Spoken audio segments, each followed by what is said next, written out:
Sesuai dengan analisa yang saya buat, kelihatannya pergerakan harga USD JPY akan mengalami kenaikan. Pada chart pattern tersebut seperti membentuk pola. Selamat datang, bagi para tamu, para hadirin, orang asing. Di video ini saya tidak ada rencana untuk entry. Tema kali ini mengenai, barangkali sempat terpikir di otak kalian tentang hal-hal yang membuat kalian ragu untuk masuk pasar. Meskipun secara analisa teknikal sudah terencana, dan price action sudah memberikan sinyal. Tapi kalian masih ragu untuk entry? Bisa jadi di pikiran kalian, masih mencari beribu-ribu konfirmasi supaya tidak loss, terutama untuk pemula modal super kecil. Seperti saya.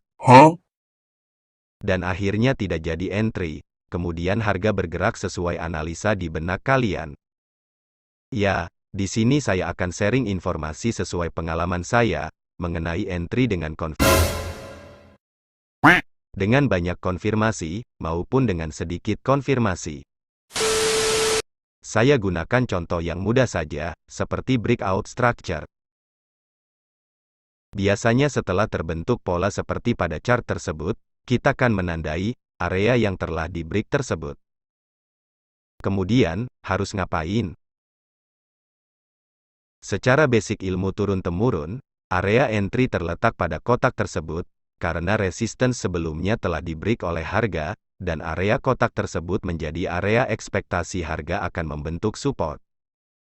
Nah, untuk yang biasa entry dengan sedikit konfirmasi, kalian bisa pasang pending order pada area kotaknya, tanpa menunggu reaksi harga semisal harga ambil order pada area tersebut. Bisa juga setelah breakout, harga terus naik tanpa retest dulu, dan orderan kalian tidak tersentuh bila kalian berekspektasi duluan, berharap harga turun dulu kemudian naik lagi. Atau bisa jadi harga turun, kemudian orderan kalian tertrigger, tetapi turunnya dalam banget, sampai kena stop loss yang kalian pasang. Semisal kalau kalian tidak pasang stop loss, maka orderan kalian akan merah merona, atau yang paling buruk bisa margin call. Tergantung dari modal dan lot yang kalian gunakan, untuk masuk pasar.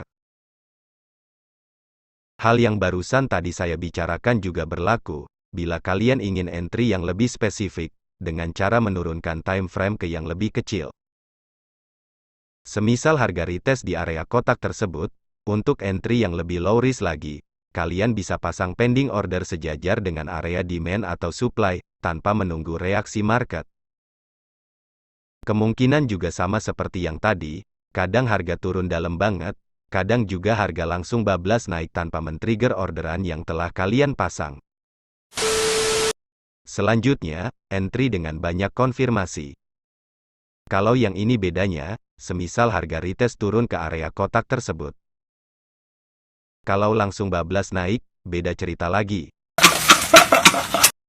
Maka, yang perlu dilakukan adalah menunggu, apakah area tersebut berhasil menahan pergerakan harga atau tidak. Jika berhasil, konfirmasi yang bagaimana lagi?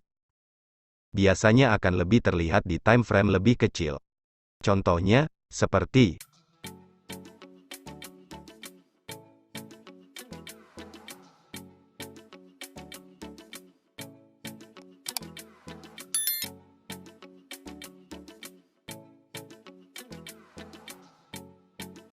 candle pattern tersebut menggambarkan momentum pergerakan harga, jadi, bisa digunakan sebagai konfirmasi penguat untuk entry. Tapi masih dalam bentuk probabilitas, bukan kepastian. Masih banyak contoh yang lain-lain, saya cuma mengambil beberapa contoh yang ada di chart. Analisa teknikal bisa mudah sekali, hanya saja, ketakutan untuk rugi, dan keserakahan untuk untung, yang membuat analisa teknikal terlihat susah. Jadi, inti dari video ini, pergerakan harga di luar kendali kita, yang bisa kita kendalikan hanya entry point, stop loss dan target point. I hope you learn something.